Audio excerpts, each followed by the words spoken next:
Welcome back guys, it's all about economics में आप सबका स्वागत है। आशा करता हूँ कि आप लोग बहुत बढ़िया होंगे। आज हम बात करने वाले हैं सिटोवस्की डबल क्राइटेरिया के बारे में। सिटोवस्की जो कि एक अमेरिकन इकोनॉमिस्ट थे जिनका जन्म जो है वो हंगरी में हुआ था। इन्होंने काल्डर हिग्स कंपनसेशन क्राइटेरिया को लेकर जो है ये रिवील किया था कि उसमें जो है इनकंसिस्टेंट रिज़ल्ट जो हैं वो पाए जाते हैं। ठीक है, पैराडॉक्सिकल रिज़ल्ट जो है या आप इसको कॉन्ट्राडिक्शनल रिज़ल्ट भी कह सकते हो, वो पाए जाते हैं। तो इस वीडियो में हम बात करेंगे कि वो क्या कमियां थी जो कि सिटोवस्की ने हाईलाइट की और उसके क्या सॉल्यूशन जो हैं वो बताए। तो वीडियो को जल्दी से शुरू करते हैं। तो अकॉर्डिंग टू सिटोवस्की जो काल्डर हिग्स कंपनसेशन क्राइटेरिया है वो जो है कॉन्ट्राडिक्टरी रिज़ल्ट जो है वो देता है। According to Kaldor Hicks compensation criteria के वो कहते हैं कि अगर कोई सिचुएशन यानी कि सिचुएशन बी अगर इम्प्रूवमेंट दिखाती है सिचुएशन ए के ऊपर, है ना, तो यह भी पॉसिबल हो सकता है कि सेम क्राइटेरिया के बेस के ऊपर सिचुएशन ए जो है वो इम्प्रूवमेंट दिखाए सिचुएशन बी के ऊपर। तो मतलब इसको रिवर्स भी कर सकते हैं। मतलब अगर आप कहते हैं कि बी जो है वो ए से बढ़िया पोजीशन है तो उसी क्राइटेरिया के बेस पर ए जो है वो बी से बढ़िया पोजीशन हो सकती है। ऐसा जो है सिटोवस्की ने कहा था। उनका मानना था कि अगर आपको कंसिस्टेंट रिज़ल्ट चाहिए ये तो अगर किसी सिचुएशन पर बी जो है उसको आप प्रेफर कर रहे हो ए के ऊपर किसी वेलफेयर क्राइटेरिया के बेस पर, तो ऐसा कभी भी नहीं होना चाहिए कि आप ए को प्रेफर करो बी के ऊपर उसी सेम क्राइटेरिया को लेकर। मतलब अगर एक सिचुएशन में आप बी को चूज़ कर रहे हो ए के ऊपर तो आप ए को कभी भी चूज़ नहीं करोगे बी के ऊपर। तो अकॉर्डिंग टू सिटोवस्की जो काल्डर हिग्स क्राइटेरिया है वो ऐसे ही कॉन्ट्राडिक्टरी और इनकंसिस्टेंट रिज़ल्ट जो है बताता है। तो सिटोवस्की वो पहले इंसान थे जिन्होंने इस चीज़ को हाईलाइट किया और इसी को उन्होंने सिटोवस्की पैराडॉक्स बोला। अब जो इसको हम एक डायग्राम के थ्रू समझते हैं कि क्या है। सबसे पहले देखिए, कंफ्यूज मत होइएगा कि इसमें ये कैसे मतलब यूपीसी बनाए हुए हैं, यूटिलिटी पॉसिबिलिटी कर्व और कितने सारे पॉइंट हैं। आप जस्ट ध्यान से एक बार इसको सुनिए कि है क्या। वाई एक्सिस पर हमारी बी की यूटिलिटी है और एक्सिस पर हमारा ए की यूटिलिटी है। सबसे पहले जो हमारा यूपीसी है, यूटिलिटी पॉसिबिलिटी कर्व है, वो है हमारा जे के। ठीक है, जे के पॉसिबिलिटी कर्व है और इस पर हम पॉइंट सी के ऊपर हैं। एक बार के लिए आप इन सब पॉइंट्स को भूल जाइए, जैसे कि ई और एफ दोनों पॉइंट्स को आप भूल जाइए। ठीक है, और इस कर्व को भी भूल जाइए। सबसे पहले हमारा इनिशियल जो कर्व है वो है हमारा जे और के, और इस सिचुएशन पर हम यहाँ पर हैं सी पॉइंट के ऊपर हैं। ठीक है, सी पॉइंट के ऊपर बी को कितनी यूटिलिटी मिल रही है, वो है इतनी। ठीक है, और ए को इतनी।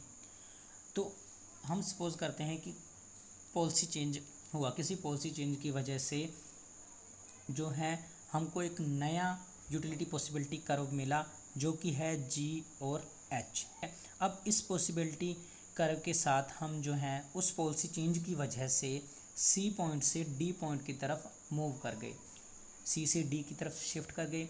तो according to Kaldor Hicks compensation criteria ये जो डी पॉइंट है जो कि हमें मिला है पॉलिसी चेंज की वजह से, ये सी से बेटर पोजीशन पर है।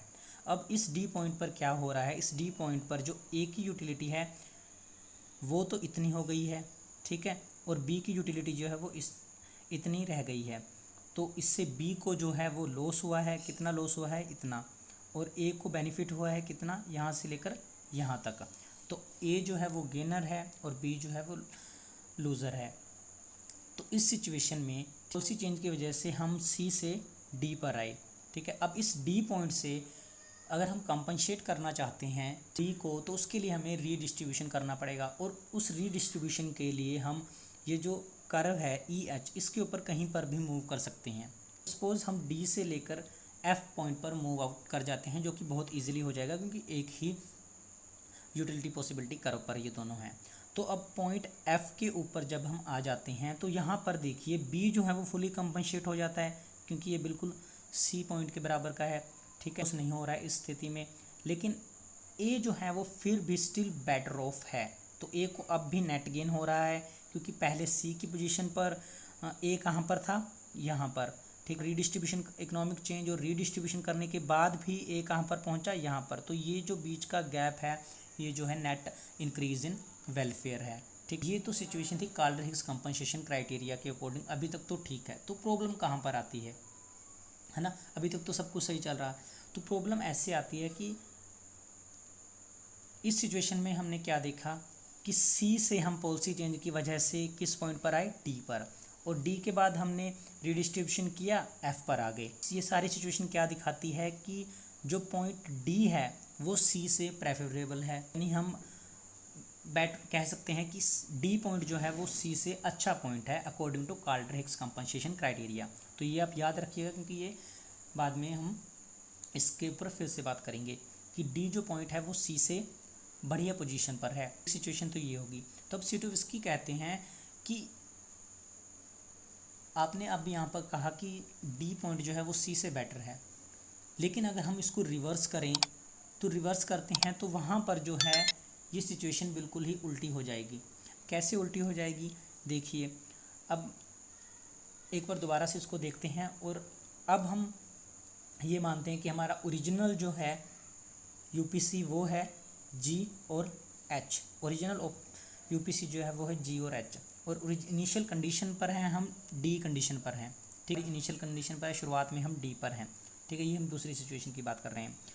तो इस सिचुएशन में जो ए है वो कहाँ पर है, यहाँ पर, उसकी यूटिलिटी इतनी है और बी की यूटिलिटी जो है वो इतनी है।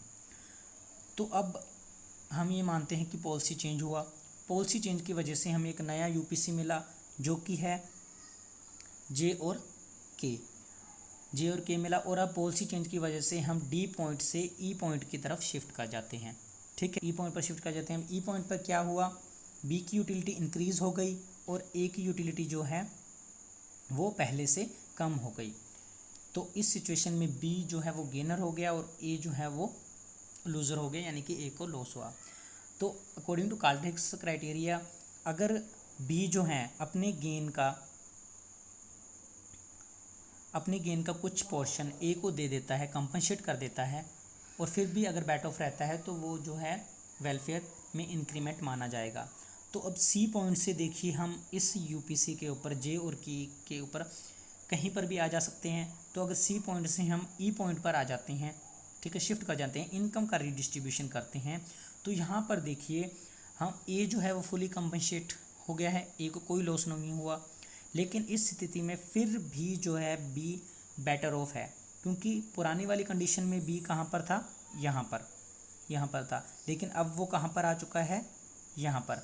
तो ये जो एरिया है ये फिर भी नेट गेन इन वेलफेयर है ना। तो इस सिचुएशन में हमने क्या देखा, इस सिचुएशन में हमने देखा कि जो डी है उससे बढ़िया कंडीशन क्या है, सी। तो लेकिन पहले वाली सिचुएशन में हमने क्या देखा था कि जो सी से बढ़िया पॉइंट है डी, लेकिन दूसरी सिचुएशन में हमने देखा कि डी से बढ़िया पॉइंट है सी। तो ये कंसिस्टेंस तो बिल्कुल भी नहीं है, इनकंसिस्टेंस है। मतलब पहले वाली सिचुएशन में कुछ और रिजल्ट आ रहे थे, अब वाली सिचुएशन में कुछ और रिजल्ट आ रहे हैं।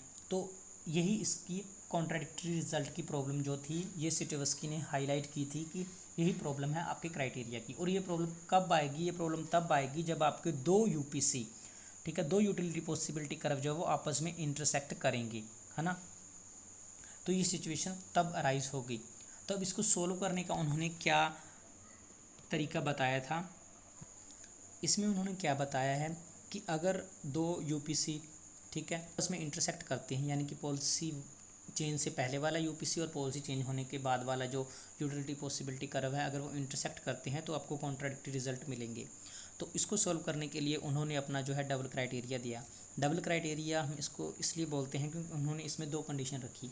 पहली कंडीशन तो थी कि कार्ल हिग्स का जो कंपनसेशन क्राइटेरिया है, कार्ल हिग्स वाला टेस्ट है, वो फुलफ़िल होना चाहिए, और दूसरा जो है रिवर्सल टेस्ट जो है उसकी फुलफिलमेंट भी ज़रूरी है अगर आप वेलफेयर में गेन देखना चाहते हैं, ठीक।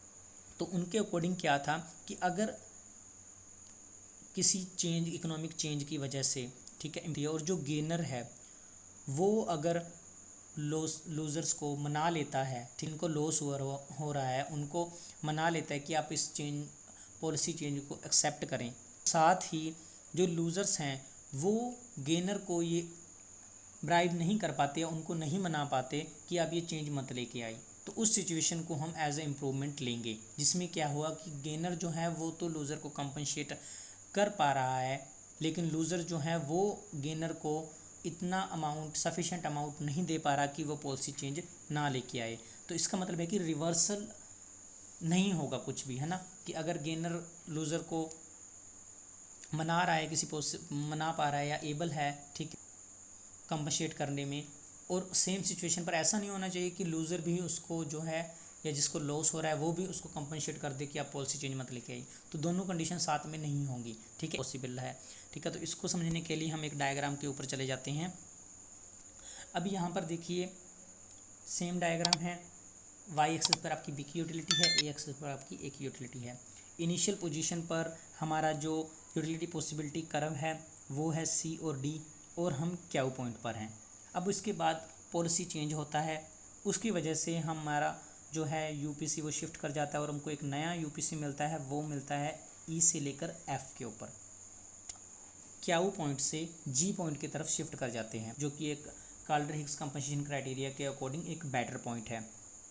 क्यू पॉइंट पर क्या है, यू की ए की यूटिलिटी इतनी है और बी की यूटिलिटी इतनी है, और जी पॉइंट पर जो है, जो कि चेंज की वजह से हमें मिला है, इकोनॉमिक चेंज की वजह से हमें मिला है, वहाँ पर ए की यूटिलिटी जो है वो कम हो रही है, ए को लॉस हो रहा है, और बी की यूटिलिटी इंक्रीज़ हो गई।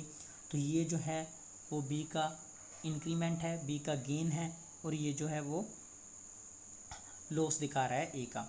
तो अब अगर बी जो है वो ए को कंपनसेट कर देता है, फिर भी बेटर ऑफ रहता है, तो इस सिचुएशन में क्या है, नेट गेन होगा। ये था काल्डर-हिग्स वाला।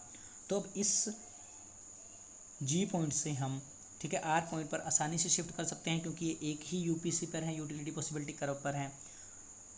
और अगर हम जी से आर की तरफ शिफ्ट करते हैं तो जो कि आर पॉइंट है वो डेफिनेटली जो है वो एक बेटर पॉइंट है, क्योंकि इस सिचुएशन में दोनों ही, ए की यूटिलिटी भी इंक्रीज़ हो रही है और बी की यूटिलिटी भी इंक्रीज़ हो रही है।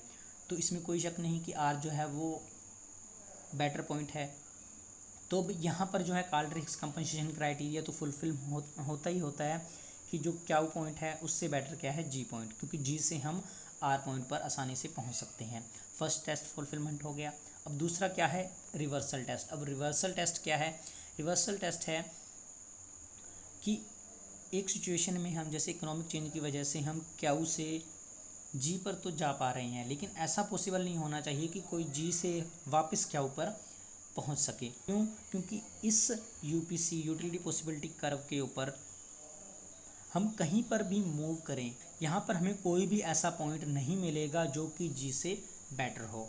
तो इसलिए जब हम पॉलिसी चेंज की वजह से क्यू से जी पर जाते हैं तो ये एक इम्प्रूवमेंट माना जाएगा काल्डर-हिग्स कंपनसेशन क्राइटेरिया के अकॉर्डिंग, क्योंकि जी पॉइंट जो है वो हाइयर यूटिलिटी पॉसिबिलिटी कर्व पर है, तो इसलिए ये हाइयर यूटिलिटी देगा। तो इस तरह से हमने देखा कि कैसे काल्डर-हिग्स कंपनसेशन क्राइटेरिया जो है वो एक कॉन्ट्राडिक्टरी रिजल्ट और इनकंसिस्टेंट रिजल्ट्स देता है, लेकिन सिटोवस्की ने इसको बताया भी कि ये प्रॉब्लम कैसे होती है। मतलब कि अगर आपके यूपीसी आपस में इंटरेक्ट करेंगे, ठीक है, एक दूसरे को काटेंगे, तो ये प्रॉब्लम आएगी। और उसके बाद उन्होंने अपना इसका सोल्यूशन भी दिया, डबल क्राइटेरिया दिया कि काल्डर-हिग्स का कंपनसेशन क्राइटेरिया वो तो फुलफिलमेंट होना ही चाहिए, उसके साथ साथ जो है रिवर्सल टेस्ट जो है वो भी फुलफिलमेंट होगा, तभी आप कह सकते हो कि वेलफेयर में नेट गेन हुआ। तो ये था आपका सिटोवस्की डबल क्राइटेरिया।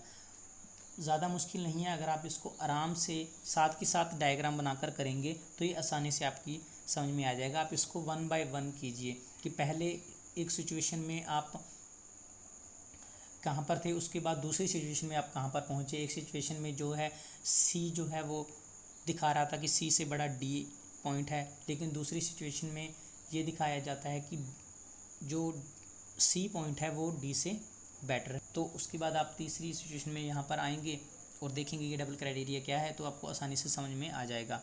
फिर भी अगर आपको कोई भी इसमें परेशानी हो तो कमेंट सेक्शन में आप बोल सकते हो। उम्मीद है कि आपको समझ में आ गया होगा। तो अगर आपको वीडियो पसंद आई हो तो प्लीज़ लाइक करें, शेयर करें और सब्सक्राइब करें। तो मिलते हैं किसी दूसरे दिन किसी दूसरे बढ़िया से टॉपिक के साथ। तब तक के लिए all the very best, best of luck.